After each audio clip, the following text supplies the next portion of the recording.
I'm joined by Lieutenant General Steve Kwast, retired, former commander of Air Education and Training Command, but just basically held every job in the Air Force. Lieutenant General Kwast, welcome. It's great to have you. Thank you for joining me early this morning. Well, thank you, and good morning to you. I am surprised that last night it did not come up that Iran launched volleys of missiles at our troops at Al-Assad. And it wasn't the kind of rockets that come over from Gaza, deadly though they occasionally might be. These were serious missiles that did serious damage, and we had 1,500 troops in tunnels and other troops evacuated. Are you surprised it was not discussed last night? Well, I am, but there's a part of me that's not surprised either because, I think it's human nature that people choose to talk about what's supportive and advantageous to them, and they ignore those things that are not. Well, would you give me your assessment of how significant an exchange that was last week and how close we were to all-out war? Yeah, no, I do not think it is that significant. When you take a look at the arc of this entire journey, our ability to understand what's about to happen and to deal with it is sufficient enough that we do not need to overreact to these kind of things, and we can manage the de-escalation and the off-ramps in ways that are subtle but also powerful, and some of them are classified, some of them are not. So the art of revealing and concealing to be able to manage tension that exists between two countries that do not see eye to eye on an issue is more significant than people give credit for. Now, you are a big proponent of Space Force. Was there a role, and I don't want you to talk, obviously, and you won't talk about classified information, did our space assets have some role in our alert so that no one was killed in the volleys of these missiles that landed at Al-Assad? Well, I will tell you, and this is a point I made last time, too, and that is our dependency on space is significant, and we depend on space for everything we do, just about every operation. Now, that doesn't mean we cannot operate if we lose something in space, but we have to kind of do it the old-fashioned way. But yes, space helps us see and understand, react, and survive. And every year that goes by, we get more and more capable at using space in productive ways to understand more than our competition and be able to act in a way that is inside their decision loop. Now, I have read every account that has been leaked about the number of missiles Iran launched from Iran at our troops, and the number varies between 12 and 36. I don't know. Does the capacity exist yet, even if it isn't deployed, to shoot those down from space? Well, again, it's very important to maintain the classification to ensure that we can reveal and conceal in ways that allow our president to have deterrence, where you can strike fear in the hearts of your enemies and reassurance in the hearts of your friends. I mean, this is key.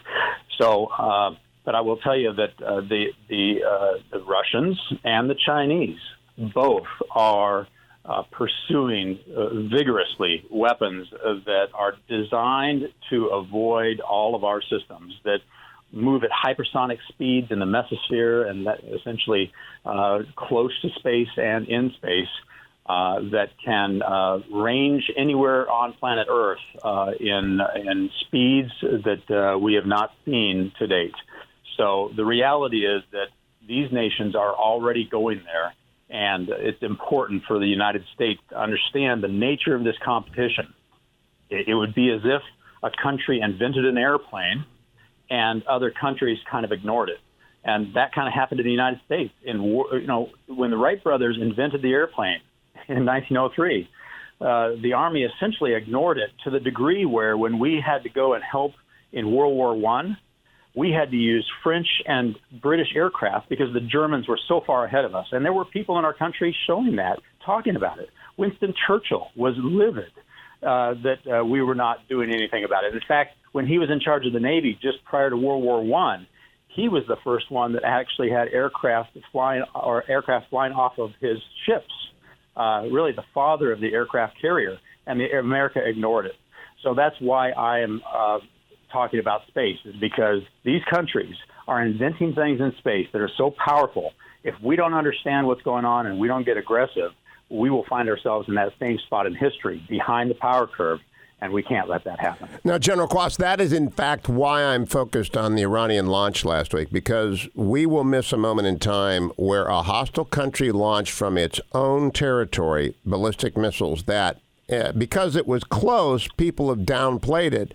They think, oh, Middle East, they're not aware. It's a different country, and that is the future of warfare, missile launches from the home country that can go anywhere. Am I not correct about that? That's the future of warfare?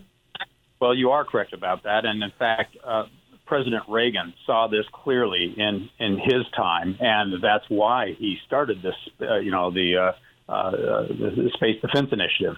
And the problem, of course, is that never got finished. But the idea was that if you could have independence in space to be able to see anything on planet Earth the second it's launched, and you can shoot it down before it even leaves the geographic boundaries of the country it was launched in, that once you built that infrastructure, you could affordably defend any country, any person from any belligerent out there that launched something with evil intent.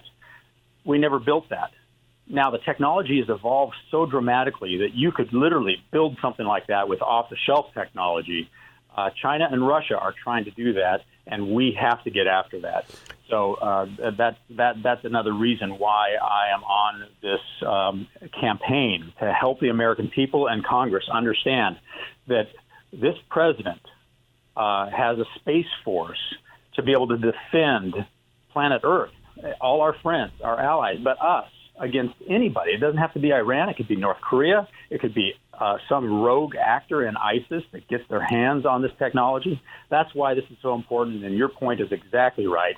And we better figure out a more affordable way of being able to see and kill anything that's launched from anywhere on planet Earth affordably and quickly enough to prevent it from killing Americans. Well, General, in your slide deck, I think you are going to be able to show now what happened last week as an illustration of the danger, even though it has not yet sunk in what happened last week. A ballistic missile launch from a hostile country did not require in-country forces to attack our forces. Distance has become almost irrelevant. Now, let me ask you about the shoot down of the civilian airliner as a professional. Is there any way that an American system could fail that dramatically? I just as a professional, are you stunned at the incompetence of the Iranian Revolutionary Guard in shooting down a civilian airliner? Well, part of life is also, understanding that human beings are flawed, and our systems rightfully have human beings in the decision process so that morality and common sense can be applied when the technology fails us. So just remember back to when one of our warships shot down an Iranian airliner, yes, and killed over 200 people on board. And again, that was an operator that thought that was a threat because they were looking at the data through a lens that had a bias and had other factors that created a dynamic where there was uncertainty. So it was a tragic mistake, and we own that. The same is true with Iran. They were doing something to us that they knew was going to be upsetting to us, and they did not know how we were going to react. So I know there was great fear in their hearts and in the hearts of all of those people trying to defend the Iranian homeland. So you can see how this can set up a bad and tragic set of circumstances where mistakes are made. There's no excuse for it. It shouldn't happen, but it can happen. Now, let me close by asking you, in our next conversation, we'll open this. Has China developed the ability to blind us in space? Because obviously we were using it last week, watching. But if China can blind us, then that is a terrible change. We have less than a minute, General. Have they got that ability? Well, they've demonstrated the ability to not only shoot down satellites at their will, but also use lasers and directed energy to blind satellites. So it's not in totality, but they do have the ability to target satellites and render them blind. And the term blind can mean that it can't see for a few minutes. It maybe can't see permanently.